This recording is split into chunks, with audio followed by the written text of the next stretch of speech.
Olá, povo de Deus, quinta-feira da 28ª semana do Tempo Comum, 15 de outubro de 2020. Santa Teresa d'Ávila. Nossa reflexão de hoje é a partir de Efésios 1, de 1 a 10 e Lucas 11, de 47 a 50. Apesar deste início da carta aos Efésios apresentar uma saudação do apóstolo Paulo, há muito tempo há grande questionamento sobre a autoria desta carta. E nos últimos anos cresce a tendência em admitir que seja de um discípulo de Paulo, por muitas razões. Mas a mais forte é por apresentar um estágio das comunidades bem mais adiantado que nos demais escritos paulinos. A Bíblia de tradução ecumênica traz uma longa e rica introdução a esta carta. Vejamos um pedacinho. O tema central da epístola aos Efésios é o desígnio de Deus, o mistério, fixado desde toda a eternidade, oculto durante os séculos, realizado em Jesus Cristo, revelado ao apóstolo, desenvolvido na igreja. Diferentemente das demais cartas de Paulo, que tratam as comunidades como igrejas locais, aqui temos a igreja celebrada como uma realidade universal, simultaneamente terrestre e celeste, como a realização atual da obra de Deus, a da nova criação. A sua expansão a partir da cabeça, Cristo, até a plenitude das dimensões previstas por Deus, constitui a vasta perspectiva para a qual o autor dirige os olhares dos crentes. É consenso que a carta aos Efésios é devedora da carta aos Colossenses, da qual reproduz trechos significativos. Porém, enquanto a carta aos Colossenses tem o foco em Cristo, a dos Efésios se preocupa em apresentar a igreja, tendo Cristo como sua cabeça. No trecho de hoje temos um hino de louvor e bênção a Deus Pai, que nos cumulou de todos os bens, para que formássemos um corpo unido e cheio de suas graças. Esta sua vontade é atuada em Cristo, que restaura nos seres humanos a semelhança divina. Lucas 11, 47, 53. Terminamos hoje o capítulo 11 de Lucas, onde, à semelhança do capítulo 23 de Mateus, Jesus apresenta uma lista de comportamentos das autoridades judaicas dignos de sua crítica severa e dura. Os últimos ai de vós do trecho de hoje tocam o primeiro num ponto crucial da história de Israel, habituada a matar os seus profetas. Assim Jesus denuncia: ai de vós, que edificais os túmulos dos profetas, quando os vossos pais é que os mataram. Assim dais testemunho e aprovação aos atos dos vossos pais, porque eles mataram-nos, e vós edificai-lhes sepulcro. Por isso mesmo é que a sabedoria de Deus disse: hei de enviar-lhes profetas e apóstolos, a alguns dos quais darão a morte e a outros perseguição, a fim de que se peça contas a esta geração do sangue de todos os profetas, derramado desde a criação do mundo, desde o sangue de Abel até ao sangue de Zacarias, que foi morto entre o altar e o santuário.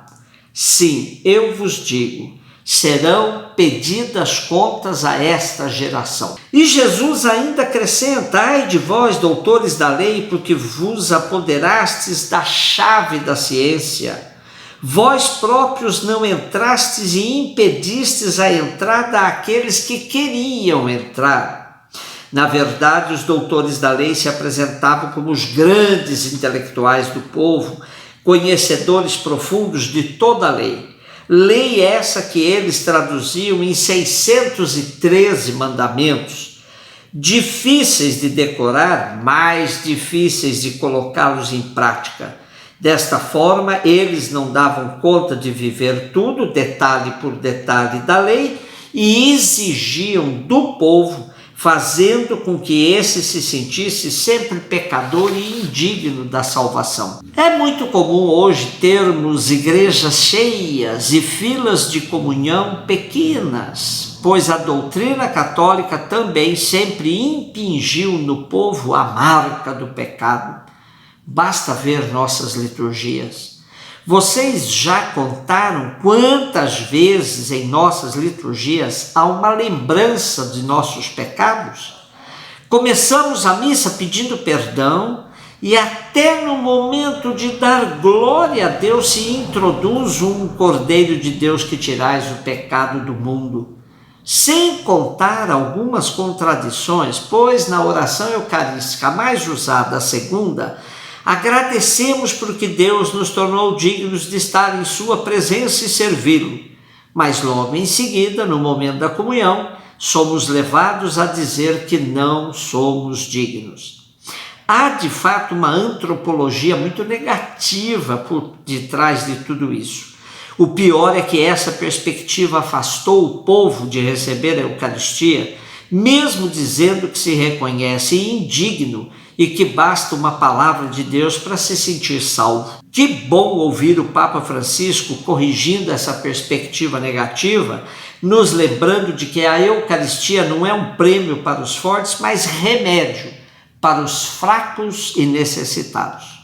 O capítulo 11 de Lucas termina dizendo que quando Jesus deixou a casa do fariseu que o convidara para almoçar, os doutores da lei e outros fariseus começaram a pressioná-lo fortemente com perguntas e a fazê-lo falar sobre muitos assuntos, armando-lhe ciladas e procurando apanhar-lhe em alguma palavra para o acusarem. Não foi à toa que Jesus lhes acusou de seguirem os mesmos passos dos pais deles que mataram os profetas, e também de serem obstáculos para a entrada no reino de muitos.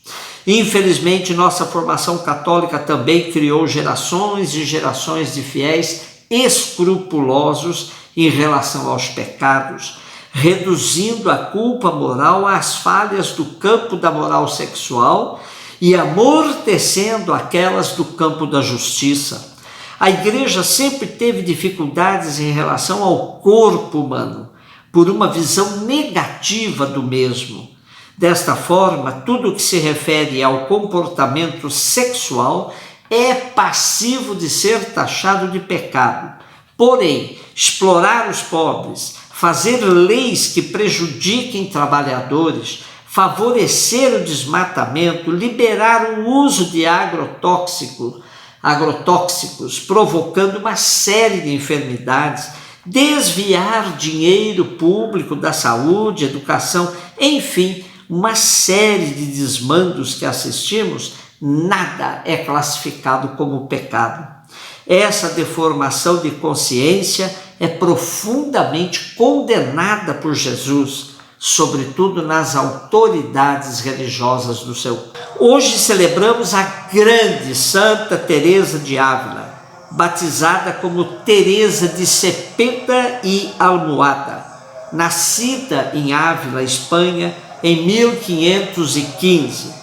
Santa Teresa viveu um momento bastante conturbado da Igreja, pois em 1517 Lutero havia publicado suas 95 teses e empreendeu uma grande reforma na Igreja, dando origem à Igreja Protestante, fato que mereceu da Igreja Católica uma resposta com o Concílio de Trento, de 1545 a 1563.